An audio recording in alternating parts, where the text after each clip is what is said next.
할렐루야. 우리 같이 한번 주님의 은혜를 나눕니다. 인사를 나누겠습니다. 주님의 은혜가 여러분에게, 옆 사람에게도 한번 합니다. 주님의 은혜가 그대에게. 할렐루야.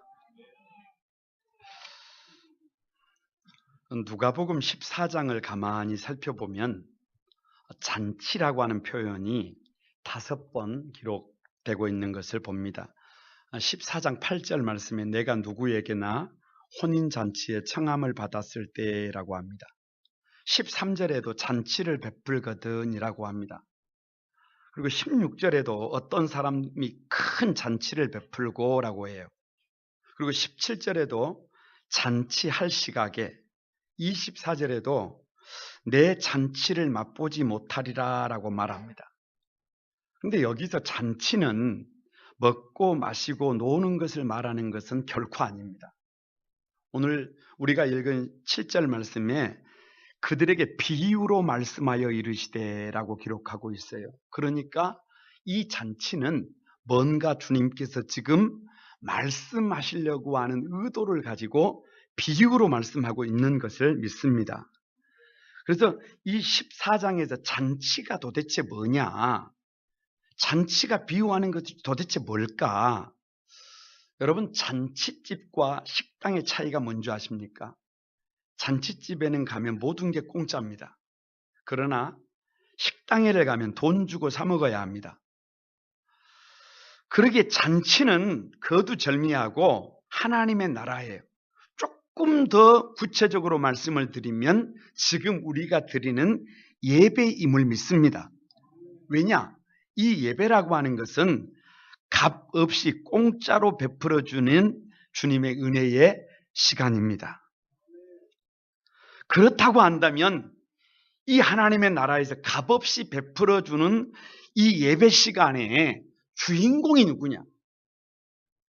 도대체 이 예배를 통해서 우리의 인생은 어떻게 달라지느냐? 이 예배의 주인공은 거두절미하고 주님을 만나는 사람임을 믿습니다. 주님을 만나면 살고 싶어져요.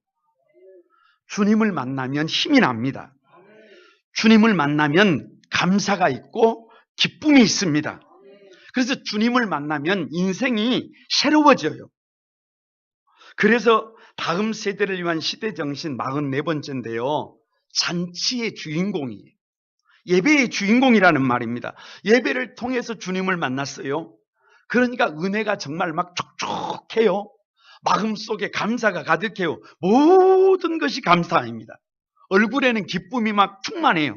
세상이 줄 수 없는 기쁨을 가지고 있어요. 예배를 통해서 이런 은혜를 누려야, 예배를 통해서 이런 기쁨을 누려야, 예배를 통해서 이런 감사가 있어야 세상을 이길 힘이 나옵니다. 세상을 이길 힘이 나와요. 그래서 누가 예배의 주인공이 돼서 주님을 만나고 치료를 받고 은혜를 받고 기쁨이 충만한 사람들이 될 수 있을까? 오늘 본문을 통해서 같이 은혜를 나누려고 합니다. 첫 번째는요, 다 같이 한번 따라서 해봅니다. 엿보지 않는 성도다. 1절을 같이 한번 읽어봅니다. 시작. 안식일에 예수께서 한 바리새인 지도자의 집에 떡 잡수시러 들어가니 그들이 엿보고 있더라. 충격적입니다. 예수님이 오셨는데 예수님을 엿보고 있어요. 예수님이 너무 좋아가지고 정면으로는 주시를 못하고 살짝 이렇게 눈으로 이렇게 예수님을 보고 싶은데 못 봐서 살짝 이렇게 엿보는 것이라면 얼마나 좋아요. 근데 그런 게 아니고 이 누가복음에서 엿본다라고 하는 말이 계속 반복적으로 등장하는데 6장 7절에 보면 이렇게 기록하고 있습니다. 서기관과 바리새인들이 예수를 고발할 증거를 찾으려 하여 안식일에 병을 고치시는가 엿보니라고 했어요. 그러니까 예수님을 엿보는 이유가 뭐냐 그러면 뭘 잘하는지, 어떤 것이 좋은지, 얼마나 모범적인 것인지 그런 걸 찾는 게 아니에요. 절대 그것이 아니에요. 뭐냐? 고발할 증거를 찾는 거예요. 어떻게 하면 저 사람을 잡을까? 어떻게 하면 저 사람을 넘어뜨리게 할 수 있을까? 저 사람의 문제가 뭔지. 그러니까 부정적이에요. 모든 것이 비판적이에요. 고발할 근거를 찾는 거예요. 누가복음 20장 20절에도 보면요. 이에 그들이 엿보다가 예수를 총독의 다스림과 권세 아래 넘기려 하여라고 기록하고 있어요. 왜 엿보고 있느냐 그러면 똑같아요.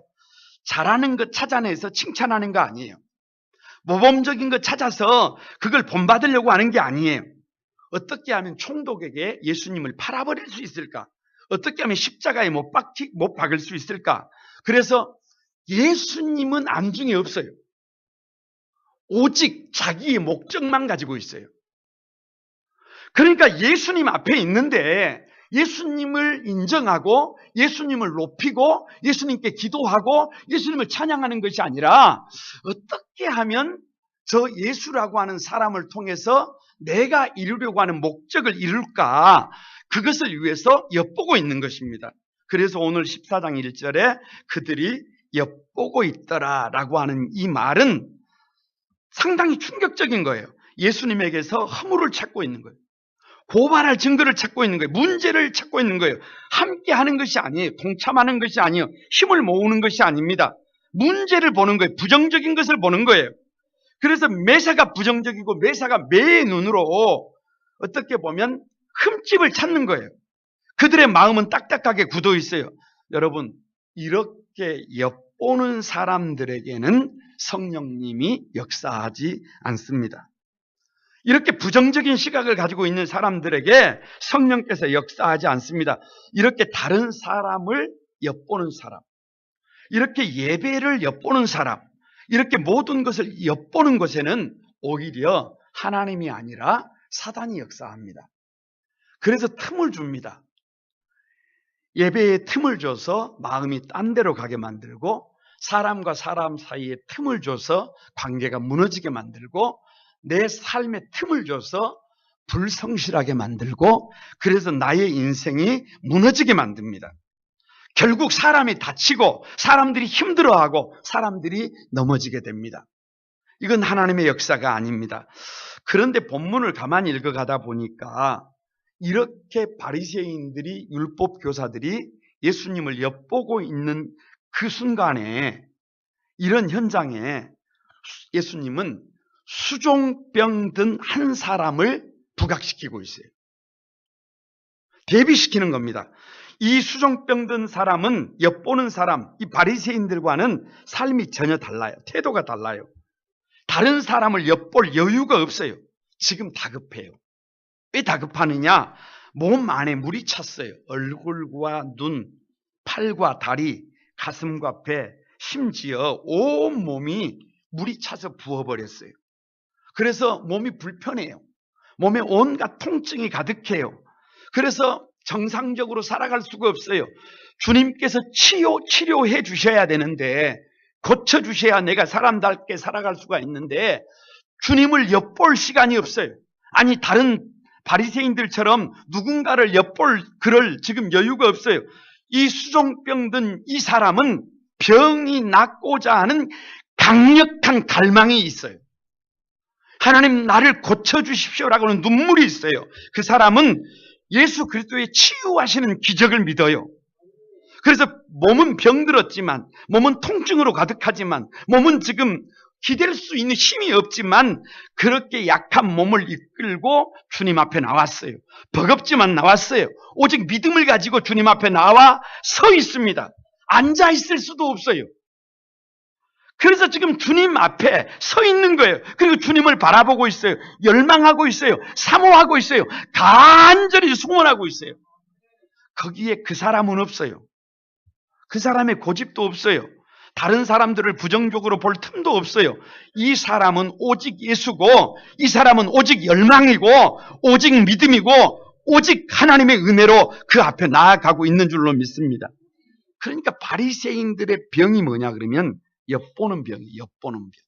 자신을 크게 보는 병. 다른 사람보다 자기를 크게 봐요. 그러기에 바리새인과 율법 교사들에게 무엇이 필요하느냐 그러면 저 수종병 든 사람처럼 열망이 필요해요. 믿음이 필요해요. 간절한 믿음이 필요해요. 여러분, 이것은요, 우리를 향한 주님의 피 맺힌 절규입니다. 저와 여러분이 예배의 주인공이 되려면, 천국의 주인공이 되려면 이 수종병 든 사람처럼 저와 여러분이 갈급해야 해요. 간절한 소원을 가져야 해요. 간절한 믿음을 갖고 나오라고 하는 주님의 요청이 그런 간절한 믿음을 가지고 달려나아갈 때 주님을 만나고 치유와 회복이 있다는 거예요. 거기에 은혜가 있다는 거예요. 거기에 문제가 해결된다는 거예요. 거기서 주님을 만난다는 겁니다. 그런데 오늘 이들은 자기가 커져서 자기 위에 왕이신 하나님이 없어요. 자기가 신이에요. 그래서 주님은 그 수종병든 자를 그들에게 보여주셨어요. 너희가 커져서 엿보는 인생이 아니라 저 수종병든 여인처럼 겸손해져서 갈급한 믿음으로 달려갈 때 만져주신다는 거예요. 만나주신다는 거예요. 거룩한 구만 소망에 사랑하는 성도 여러분, 누가 하나님 나라의 주인공이냐, 누가 이 예배의 주인공이냐, 자기가 커질 대로 커져버린 사람들이 아닙니다. 바리새인들은 자기가 커져서 예수님을 엿보고 있어요. 예배의 구경꾼자가 되고 구경꾼이 되어 있어요. 심지어 예수님을 비난하라고 하고 예수님을 죽이려고 하고 있어요. 어찌 이런 사람이 예배의 주인공자가 될 수 있겠어요? 하나님 나라의 주인공이 되겠습니까? 불가해요. 네버예요, 네버.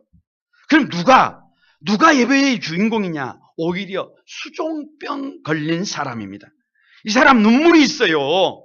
이 사람 절박함이 있어요. 이 사람은 자기 자신이 작아질 대로 작아져 있어요. 그래서 예수님을 안 엿봐요.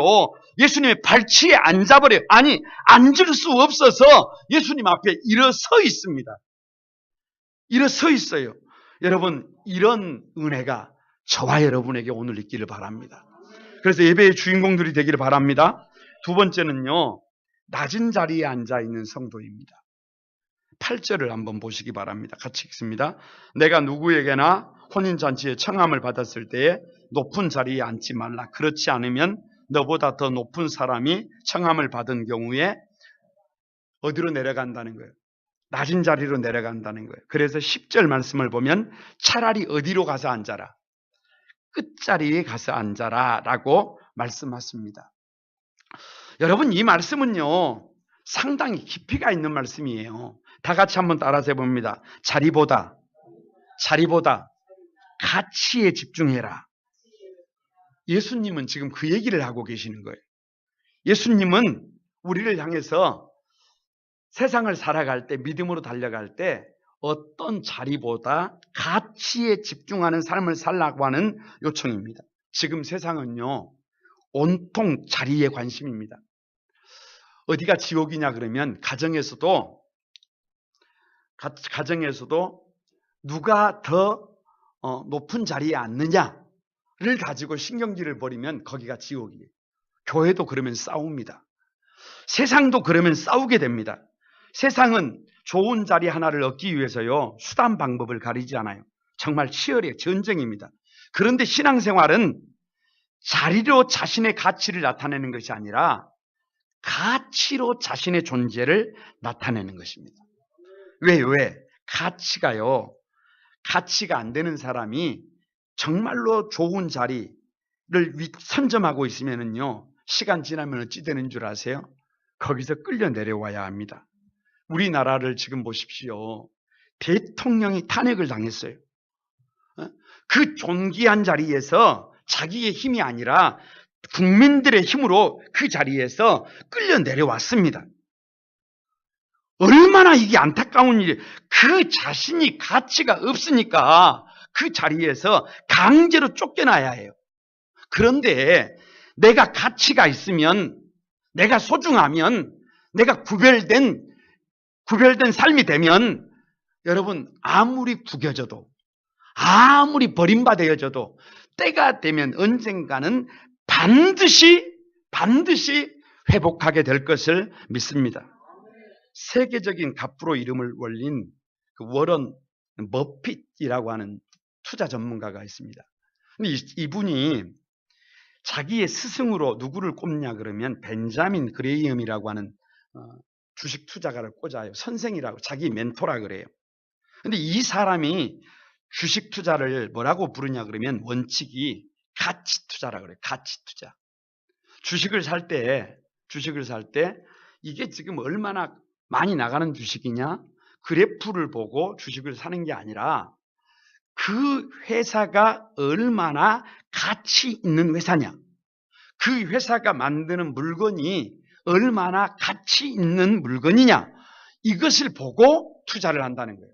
그러면 시간이 지나면 가치만 있으면 반드시 주식은 어떻게 되더라는 거예요? 올라가더라는 거예요. 할렐루야. 여러분 빌립보서 2장을 가만히 봐보시기 바랍니다. 예수님은 가치 그 자체예요. 그는 근본 하나님의 본체시나 하나님과 동등됨을 취할 것으로 여기지 아니하시고 오히려 자기를 비워 종의 형체를 가지사 사람들과 같이 되셨고 사람의 모양으로 나타나셨으며 곧 자기를 낮추시고 죽기까지 복종하셨으니 곧 십자가에 죽으심이라. 이렇게 기록하고 있어요. 예수님은 가치 그 자체이기 때문에 뭐에 자리에 연연하지 않으세요. 아니 그래서 가장 낮은 곳에 저 마구간에 선한 것이 날 수 없다라고 하는 저 나사렛 땅에 가불 땅에 더러운 땅에 오셨어요. 그런데 이름으로 하나님이 그를 지극히 높여 모든 이름 위에 뛰어난 이름을 주사 하늘에 있는 자들과 땅에 있는 자들과 땅 아래에 있는 모든 자들로 예수 그리스도 앞에 무릎을 꿇게 하시고 예수 그리스도를 주라 시인하여 하나님 아버지께 영광을 돌리게 하신 줄로 믿습니다. 그냥 누가 성도냐? 예수님 자신이 가치 있는 존재이기에 그렇게 낮아지시는 것처럼 낮은 곳으로 향하는 성도들이 바로 이 시대의 성도다 그 말이에요. 저 물처럼 물은 낮은 곳을 향합니다. 그래서 적시고 또 적십니다. 그래서 힘을 내게 하고 살아나게 합니다. 그러기에 자리가 어디냐? 그 중요한 거 아니에요. 하나님이 나를 어디에다가 세워주셨느냐? 그게 중요한 게 아니라 세워주신 그 자리에서 가치 있는 존재가 되는 거기가 바로 천국이고 하나님의 나라임을 믿습니다. 성경은 여기서요, 더 나가서요, 차라리 끝자리에 가서 앉는 용기를 우리에게 요청합니다. 10절에 이렇게 말하고 있어요. 청함을 받을 때에 차라리 가서 끝자리에 앉아라. 여러분, 이것은 자기를 낮추는 자가 되라 그런 뜻입니다. 세상은 첫째 자리, 가장 상석에 앉기 위해서 수단과 방법을 가리지 않고 있는데 오히려 신앙생활이 뭐냐 그러면 신앙생활은 상석에서 내 인생의 상석에서 내가 내려오고 그 자리에 누구를 앉히는 거예요. 그 자리에 누구를 모시는 거예요. 예수님을 모시는 겁니다. 그래서 내 생각, 내 주장, 내 고집을 완전히 버리고 내 인생의 상석에, 내 인생의 보좌에 앉으신 우리 주님의 말씀에 순종하는 것이 신앙생활임을 믿습니다. 그래서 주님은 상석에 앉지 말고 차라리 어디에 가서 앉아라. 끝자리에 가서 앉아라. 가장 낮은 자리, 자기를 낮추는 자가 높아진다라고 하는 역설입니다. 여러분, 믿음이 깊어지면은요, 사람들에게 변화가 있습니다. 사도 바울의 삶을 가만히 이렇게 살펴보면 사도 바울을 걸어서 예수님보다 더 큰 일을 하신 분이라고 해요. 아니, 예수님은 예루살렘, 유대에 갇혀 있었는데, 이스라엘에 갇혀 있었는데, 사도 바울은 복음을 저 로마까지 전한 사람이 1차, 2차, 3차 전도 여행을 통해서 놀라운 일을 한 사람이. 그런데 그가 부름받은 지 20년 만에 저 고린도전서 15장 9절에서 자기 자신을 뭐라고 얘기하느냐 그러면 나는 사도 중에 가장 작은 자라고 말합니다. 이건 충격적인 거예요. 아니, 가장 큰 사람이 자기를 가장 작은 자라고 그래요. 작은 자라고. 아니, 에베소서 3장 8절은요, 이미 부름받은 지가 한 25년 정도 지난 시간이. 그러니까 위대한 일들을 한 상태예요. 그런데 그 사도 바울이 하는 말이 나는 모든 성도 중에 지극히 작은 자보다 더 작은 자라고 그래요. 그러니까 교회 안에서 누가 가장 작은 자라는 거예요. 내가 가장 작은 자라는 거예요. 그런데 이것이 시간이 좀 더 지나서요, 이제 마지막 유언을 하는 저 디모데전서 1장 15절에 보면은 자기를 일컬어서 나는 죄인 중에 괴수다 그래요. 그냥 죄인이 아니라 죄인 중에 두목이다 그 말이에요. 두목이다 그래요. 왜 이렇게 되는 거예요? 왜 예수님을 알면 알수록, 왜 믿음이 깊어지면 깊어질수록 이렇게 점점 자기 자신을 작은 자로 보여. 작은 자로 작아지고 그래서 나는 없어지고 누구만 드러나요? 예수님만 드러나요. 신앙생활을 하니까 가정에서도 점점 내 주장이 없어져. 그리고 가만히 누가 드러나요? 같이 살아가는 사람들이 드러나요. 교회에서도 신앙생활을 하니까 점점 나는 없어지고 다른 사람들이 활짝 웃게 돼요. 거기가 천국입니다. 거기가 천국이에요. 여러분 한번 가만히 생각을 해보시기 바랍니다. 누가 성도냐? 나 때문에 예수님이 십자가에서 그렇게 처참하게 죽었어요. 그러니까 나는 죄인 정도가 아니라 죄인 중에 괴수예요. 죄가 많아서가 아니라 예수님이 나 때문에 십자가 짊어지시고 죽은 거 아니에요. 그러면 나는 어떤 사람이? 그러니까 믿음이 없을 때는 그것이 보이지 않는데 믿음이 있으니까, 은혜가 있으니까, 주님의 그 십자가의 사랑이 내게 느껴지니까 내가 문제였구나라고 하는 자기 고백이, 그래서 하나님 앞에 서면 내가 그렇게 작아집니다. 이것이 복음입니다. 여기가 천국이에요. 그래서 세워주신 어찌 보면 그 자리에서 가장 가치 있는 존재가 돼요. 물처럼 낮은 자리로 내려가서 적시고 또 적시게 되는 것을 믿습니다. 그러나 꼭 기억할 것은요, 같이 한번 따라서 해봅니다. 지나친 겸손은 교만이다. 교회에서 가만히 일을 하다가 보면 이럴 때가 있어요. 목회자가 성도들을 가만히 이렇게 보면서 집사님, 권사님, 장로님 이렇게 한번 해보십시다 라고 하면 많은 분들이 목사님 나는 부족해서, 나는 모자라서, 나는 그럴 수 있는 힘이 없어요 라고 그렇게 대답하는 경우가 참 많아요. 그게 당연한 거예요. 저도 그래요. 성경에 무수한 믿음의 선배들이 하나님께서 불렀을 때 나는 입술이 둔한 자입니다. 나는 별로 능력이 없는 사람입니다. 나는 그럴 자격이 안 됩니다. 다들 그래요. 그런데 문제는 한 번, 두 번 주님이 찾아오셔서 두드리시면 어떻게 되느냐 그러면 나는 부족하지만, 나는 모자라지만 그 주님의 부르심에 내가 한번 힘을 모아보겠습니다. 내가 한번 달려가 보겠습니다. 그렇게 바뀝니다. 그러니까 한 번, 두 번 얘기하면 그때는 다 어떻게 한다는 거예요? 자기 뜻을 꺾고 지도자의 주님의 요청에 응답하게 되더라. 그게 은혜 받은 사람들의 특징이더라. 여러분 교회에서도요, 사실 그 높은 자리라고 하는, 성경에서 높은 자리, 상석을 말할 때 예수님의 좌우편이에요. 그리고 말색은 어디냐 그러면 예수님에게 저 멀리 있는 저 뒤쪽이에요. 그러니까 교회에서 상석은 어디냐 그러면 이 앞자리예요. 그럼 우리는 다 저 뒤쪽에 가서 앉아야 할까요? 그렇지 않습니다. 교회에서 날마다 이렇게 광고해요. 사랑하는 여러분, 앞자리에 앉으시기 바랍니다. 그러면 처음에는 이렇게 말을 해요. 하나님, 나는 많이 부족해서 먼 발치에서라도 주님을 보기만 해도 좋습니다. 그래서 어디에 앉아요? 저 뒤에 앉아요. 그런데 목사님이 다시 말을 해요. 여러분, 뒤에 앉으면 안 되고 앞에 앉는 것이, 그것이 겸손입니다 라고 말을 하면 저 뒷자리는 비어 있어야 해요. 그게 겸손이에요. 그런데 끝까지 어디에 앉아 있으면, 뒤에 앉아 있으면 그놈이 교만한 거예요.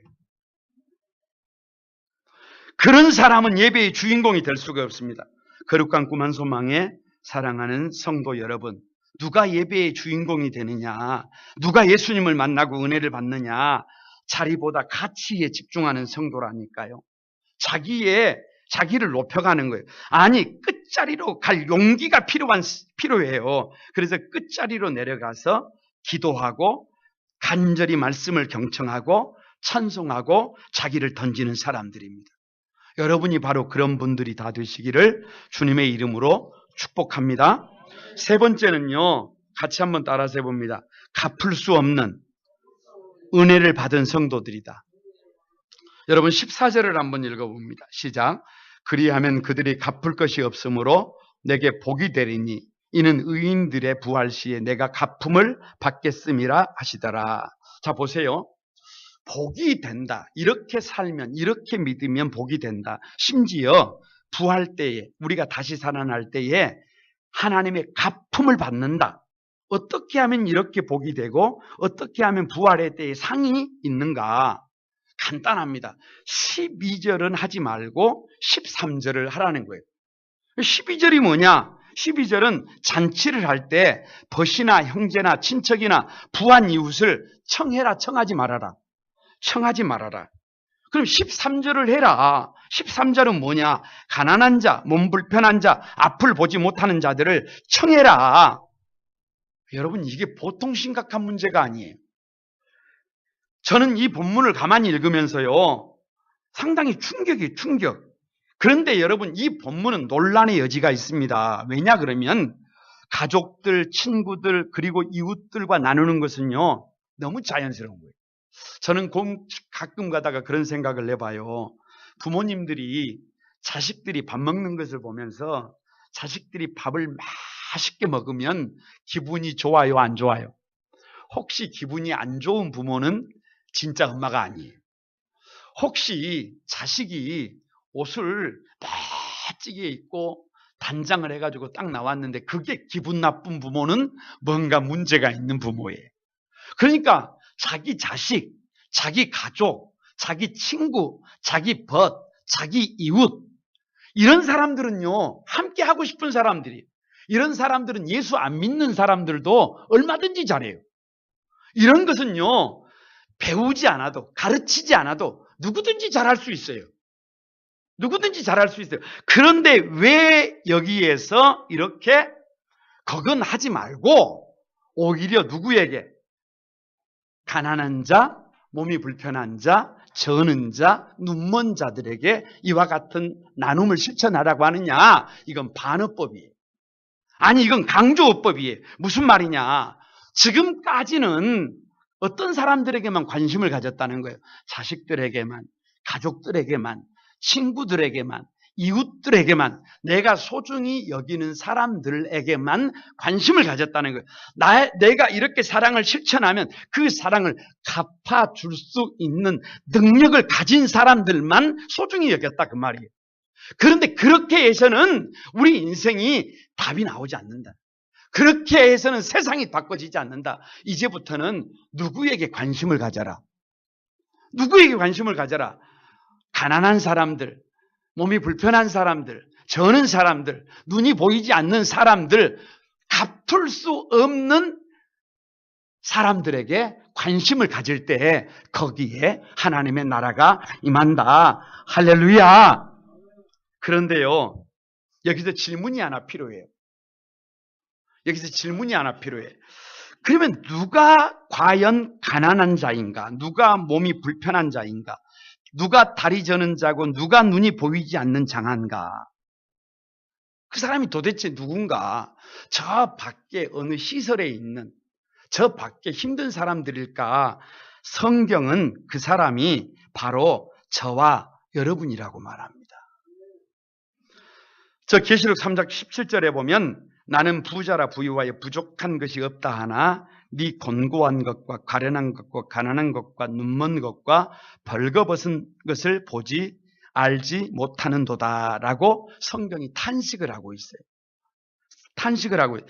나는 스스로 건강한 사람이라고 생각했어요. 나는 부자라고 생각했어요. 나는 누군가를 도와줄 수 있는 힘을 가진 사람이라고 생각했어요. 나는 가난한 자가 아니에요. 나는 몸 불편한 자가 아니에요. 나는 다리 저는 자가 아니에요. 나는 눈 보이지 않는 그런 사람 아니에요. 그런 사람하고 나하고는 상관이 없다고 생각했어요. 그런데 주님께서는 네가 바로 그렇게 가난한 사람이다. 네가 그렇게 몸이 불편한 사람이다. 네가 그렇게 저는 사람이다. 네가 그렇게 눈이 보이지 않는 사람이다. 네가 바로 영적인 장애인이다 라고 말씀하십니다. 하나님이 손 내밀어 나의 손 잡아주시지 않으시면, 하나님이 십자가에서 피 흘려 죽어 나를 구원해 주시지 않으시면 나는 영원한 죄인이고 나는 영원히 구원의 여망이 없는 버려진 유기된 사람이었어요. 그런 나에게 주님이 십자가의 그 사랑으로 손잡아 주셨어요. 나를 건져 주셨어요. 나를 새롭게 해주셨어요. 그래서 나를 하나님의 아들, 딸 삼아 주셨고 천국의 백성 삼아 주셨습니다. 그래서 나도 갚을 수 없는 은혜를 받은 사람이 됐어요. 여러분, 누가 저 가난한 사람들, 누가 저 몸이 불편하고 절고 앞을 보지 못하는 저 힘든 사람을 자기 몸처럼 사랑할 수 있을까요? 다른 사람 아닙니다. 내가 갚을 수 없는 은혜를 내가 입었어요. 내가 입었어요. 내가 갚을 수 없는 그 은혜를, 그 사랑을 내가 받았기 때문에 지극히 작은 소자 한 사람을 주님이 나를 사랑해 주신 것처럼 나도 사랑하는 줄로 믿습니다. 어렸을 때는 부모님으로부터 갚을 수 없는 은혜를 받았다라는 생각을 솔직히 말해서 이만큼도 해본 적이 없어요. 그런데 나이가 들어가다 보니까 아버지 소리만 나와도, 엄마 소리만 나와도 갚을 수 없는 은혜를 부모님께 받았구나라는 생각을 참 많이 합니다. 그 말은 이제 철이 좀 들어간다 그 말이에요. 이제 좀 사람이 되어간다 그 말이에요. 어느 날 딸아이를 학교에 태워다 주게 됐습니다. 그래서 제가 딸아이를 빙긋이 보면서 이렇게 말을 했어요. 딸, 너는 갚을 수 없는 이 은혜를 어찌 다 갚을 거냐? 라고 말을 했어요. 그랬더니 딸이 하는 말이 나를 지그시 내려다보면서 이렇게 말을 했습니다. 아빠는 무슨 복이야? 이렇게 딸도 태워다 주고, 거기다가 요즘 누가 태워다 준다고 볼에 뽀뽀해주는 딸이 있는 줄 알아?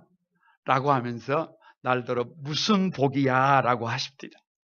여러분, 내가 갚을 수 없는 은혜를 입은 사람이구나 라는 그 자각이 있어야 우리는 성도다운 성도가 됩니다.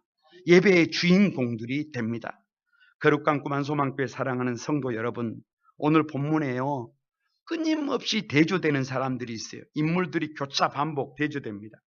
바리새인들과 수종증으로 고생하는 사람이 대조가 되고, 높은 자리에 앉은 사람과 낮은 자리에 앉은 사람이 대조가 되고, 벗과 친척과 가족들, 그리고 저 가난한 자와 몸이 불편한 자와 저는 자들, 맹인들이 대조가 됩니다.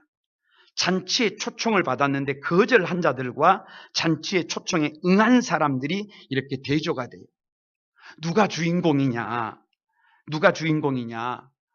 여러분, 바리새인이 아니라 수종증으로 고생하는 사람이에요. 높은 자리에 앉아서 자기가 큰 줄 알고 있는 사람이 아니라 낮은 자리에서 자기를 작게 보는 그 사람이에요. 갚을 수 있는 능력이 있는 사람들이 아니라 갚을 수 없는 은혜를 받은 사람들이에요. 그래서 그 사람들에게는 은혜가 있어요. 그 사람들에게는 기쁨이 있어요. 그 사람들에게는 감사가 있어요. 그 사람들에게는 낮아짐이 있어요. 그 사람들은 나는 없고 예수님만 있어요.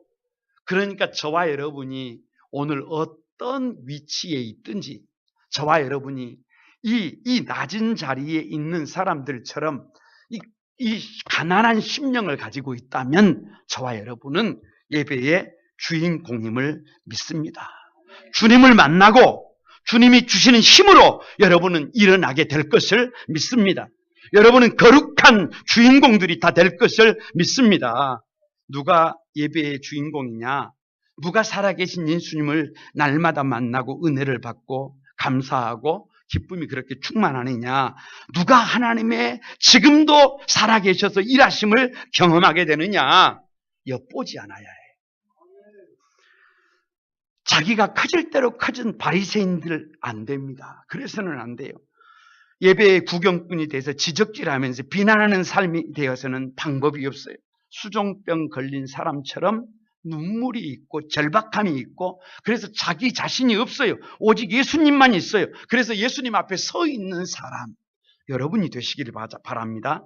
낮은 자리에 앉아 있어요. 자리보다 가치에 집중해. 아니 끝자리로 가요. 끝자리로. 그 끝자리에 내려가서 두 손을 들고 찬송하고 그 끝자리에 내려가서 손뼉치고 끝자리에 내려가서 목이 터져라 기도하고 끝자리로 내려가서 이 귀를 이 마음을 우리의 모든 것을 말씀에 집중해서 예수님의 말씀을 청종하는 사람들. 그래서 내 인생의 상석을 주님께 내어드리고 나는 낮은 곳으로 내려가는 사람들. 그 사람들이 주인공들입니다. 갚을 수 없는 은혜를 받은 성도들이 갚을 수 있는 능력의 사람이 아니라 나는 갚을 수 있는 능력이 없어요. 그래서 모든 것이 은혜예요. 모든 것이 감사해요. 그래서 나는 낮은 곳으로 내려갑니다. 그래서 지극히 작은 소자를 주님을 섬기는 것처럼 섬깁니다. 함께 사랑하고 함께 사랑받고 함께 살게 됩니다. 거기가 천국입니다. 여러분이 그 예배의 주인공들이 되시기를 주님의 이름으로 축복합니다. 같이 한번 여러분 오늘 찬양하면서 하나님께 영광을 돌리도록 하겠습니다. 오늘 겸손 이 찬양 같이 한번 드려보겠습니다.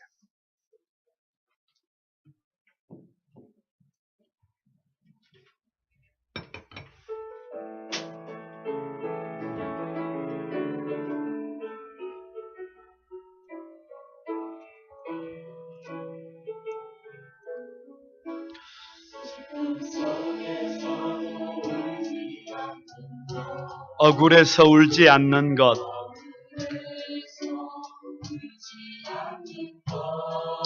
걱정할 수밖에 없는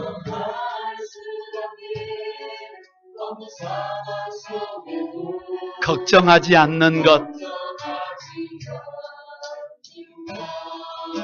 사랑할 수 없는 사랑하며 품어주는 것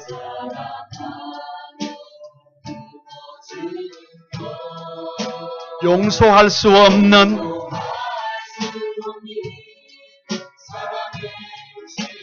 용서하여 주는 것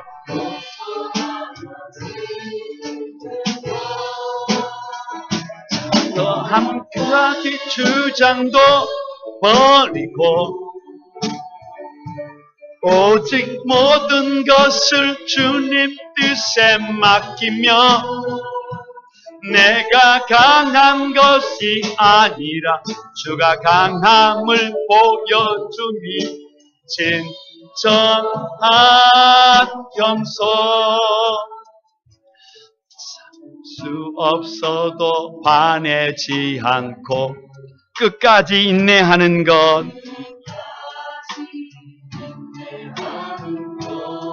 감사할 수 없는 그런 조건에서도 감사하며 사는 것 칭찬이나 비난 가운데서도 침묵하며 살아가는 것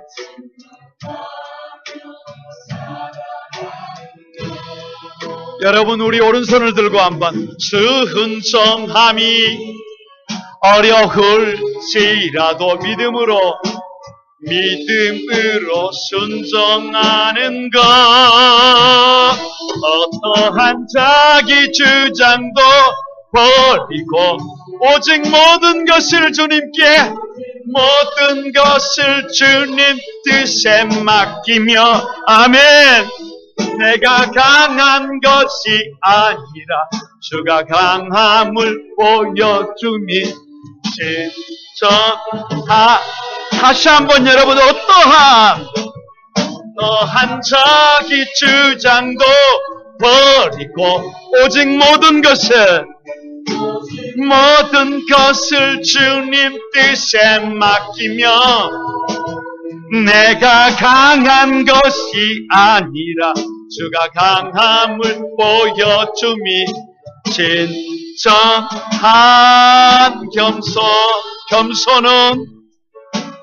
겸손은 겉사람이 드러나지 않고 속사람이 드러나는 거. 아멘.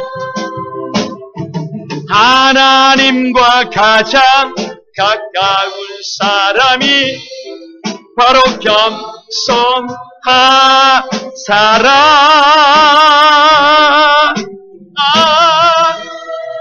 어떠한 자기 주장도 버리고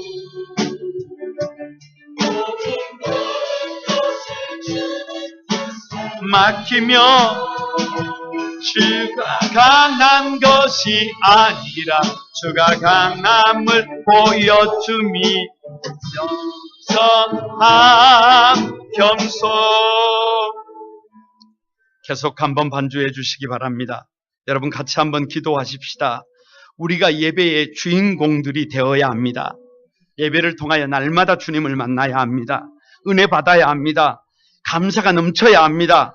기쁨이 충만해야 합니다. 하나님의 일하심을 경험해야 해요. 누가요? 엿보지 않는 사람들입니다. 낮은 자리에 앉는 성도들입니다.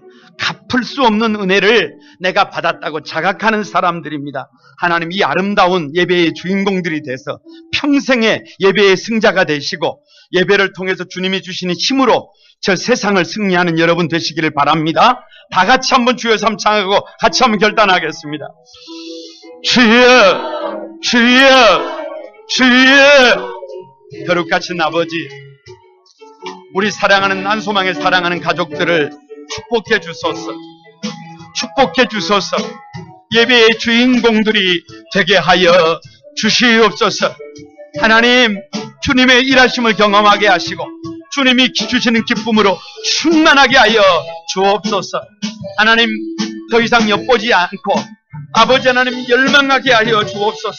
저 높은 자리에 집착하는 것이 아니라 낮은 자리로 내려가게 하여 주옵소서. 갚을 수 없는 은혜를 받은 그 감격을 가지고 주님 앞에 달려가는 우리 한소망에 사랑하는 성도들 되게 하여 주옵소서. 거룩하신 주님을 송축합니다. 거룩하신 아버지, 나의 주님을 찬양합니다. 예배의 주인공이 되고 싶습니다. 예배 드릴 때마다 날마다 살아계신, 시퍼렇게 살아계시는 그 주님의 임재를 경험하고 싶습니다. 주님이 말씀하시는 그 말씀에 주님 앞에 기도하며 찬양하며 아버지 큰 은혜 받고 감사로 기쁨으로 충만해지고 싶습니다. 새 힘을 얻어서 어떤 삶의 자리에서도 하나님 앞에 영광 돌려드리는 멋진 삶이 되고 싶습니다. 우리 한소망에 사랑하는 성도들 한 사람 한 사람을 마음껏 축복해 주셔서 엿보는 인생이 아니라 참여자가 되게 하여 주옵소서. 구경꾼들이 되게 아니라 정말로 수종병 걸린 그 사람처럼 눈물로 절박함으로 나는 없고 오직 예수님만 있게 하여 주옵소서. 저 높은 자리에 집중하는 것이 아니라 하나님 아버지 가치에 집중하고 낮은 곳에 내려가 기도하며 찬양하며 섬기며 예배하며 주님을 높이는 우리 성도들 되게 하여 주옵소서. 갚을 수 없는 은혜를 받았습니다. 하나님 도저히 갚을 수 있는 능력이 없습니다. 힘이 없습니다. 그래서 그 은혜를 생각하며 나도 지극히 작은 소자에게, 나도 그 갚을 수 없는 사람들에게 그 사랑을 나눕니다. 이 아름다운 공동체가 우리 거룩한 꿈 한소망 교회가 되게 하시고 우리 성도들을 되게 하여 주옵소서. 예수님의 이름으로 기도드리옵나이다. 아멘.